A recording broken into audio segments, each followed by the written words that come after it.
ही महिला दिनानिमित्त या लक्षवेधीवर अतिशय चांगली चर्चा होते. महिला भगिनी मांडतायत हुंडाबळी वगैरे. परंतु मंत्री महोदय, ग्रामीण भागातला मी आमदार आहे. आज ग्रामीण भागामधली जर परिस्थिती पाहिली तर प्रत्येक गावामध्ये, खेडेगावामध्ये 50-100 अशी मुलं आहेत की त्यांचं वय वर्ष 25-30 उलटून गेलेलं आहे. शेतीचा व्यवसाय साधारणतः करतात, त्यामुळं त्यांना मुलीच मिळत नाहीत अशी परिस्थिती आहे. म्हणजे उलटा आता हुंडा द्यायची पद्धत, आता मुलींना हुंडा द्यावा लागतो तर लग्न होतंय.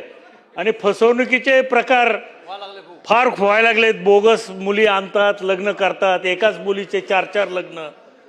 हे असे प्रकार, फसवणुकीचे सुद्धा पैसे घेऊन 2.5-3 लाख रुपये हे लुटले जातात अशी परिस्थिती आहे.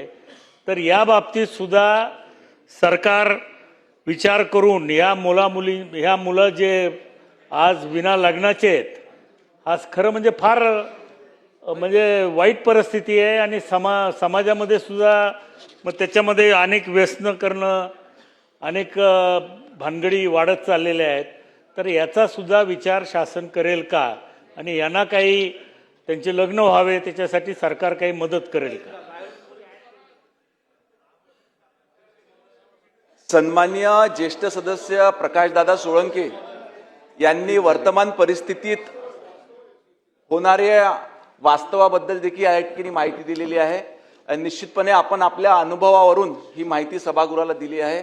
ह्या दिलेल्या माहितीची नोंद घेऊन याच्यावर काय काय चांगली कार्यवाही आणि आपल्याकडून सूचना घेऊन याच्यावर देखील काही योजना तयार करण्यात. विक्रम पाचपुते. धन्यवाद अध्यक्ष महोदय. स्पेसिफिक प्रश्न विचारा. एक दोन स्पेसिफिक प्रश्न आहेत. एक आता जसा प्रकाशदादांनी मुद्दा मांडला त्यानुसार अध्यक्ष महोदय, माझ्या सन्माननीय मंत्री महोदयांनी उत्तर उत्तम दिलं. फक्त मला असं वाटतं की त्याच्यामध्ये रेकॉर्डवर असं केलंय की मुली मिळत नाहीत. बरोबर आहे ना? असा जो प्रश्न तुम्ही मांडलात त्याला त्यांनी तुमचा अनुभव ग्राह्य धरून असं म्हटलं. तर माझं म्हणणं आहे तुमच्याकडे आलेला माहितीचा अनुभव ग्राह्य धरून करावा. विक्रम. अध्यक्ष महोदय, अशीच परिस्थिती माझ्या मतदारसंघात झालेली आहे. अध्यक्ष महोदय, स्पेसिफिक प्रश्न असे आहे की माझ्या मतदारसंघातील बेलवंडी पोलीस स्टेशनमध्ये काही असे गुन्हे दाखल झालेले आहेत ज्या ठिकाणी अध्यक्ष महोदय एकाच मुलीचे, बाहेर जिल्ह्यातील मुलीचे 2-2, 3-3, 4-4 लग्न लावून दिली जातात.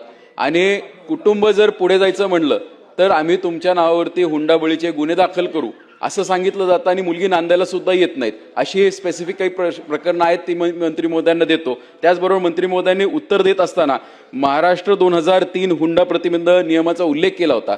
त्याच्यामध्ये एक तरतूद अशी आहे की त्रिमासिक अहवाल झाला पाहिजे. आमच्या माहितीनुसार अध्यक्ष महोदय हा त्रिमासिक अहवाल सादरही होत नाहीत आणि अनेकदा हे प्रलंबित राहतात. त्यामुळे माझे 2 स्पेसिफिक प्रश्न आहे की हा अहवालाबद्दलची काय परिस्थिती आहे. आणि दुसरा एक महत्वाचा मुद्दा अध्यक्ष महोदय की ह्या कायद्याचा जो गैरवापर केला जातो, जसं आमच्या ताईंनी मगाशी सांगितलं की ह्या ज्या मोठे कुटुंब आहेत याच्यामध्ये ही प्रथा सुरू झालेली आहे. असे काही प्रकरणं मी स्वतः अनुभवतोय की श्रीमंत कुटुंबातील काही असे लोक असतात की न मागता गाडी वस्तू दिली जाते आणि काही वर्षानंतर ती भगिनी त्या तिच्या नवऱ्याला ब्लॅकमेल करायला सुरू करते की तुम्ही माझं असं ऐका, जर नाही ऐकलं तर तुमच्यावरती आम्ही गुन्हे दाखल करू. तर या गैरवापराबद्दल आपण काही मार्ग काढणार आहोत का?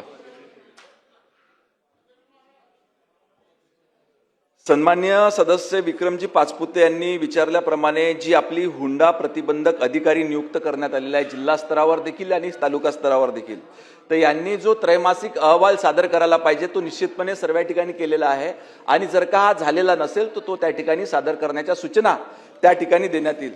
दुसरा, आपण एक परिस्थिती सांगितली की त्या ठिकाणी लग्नाच्या वेळेसच काही गोष्टी देण्यात येतात आणि काही वर्षानंतर त्या माध्यमातून पुढच्या व्यक्तीला, मुलाला देखील त्या ठिकाणी त्रास होतो.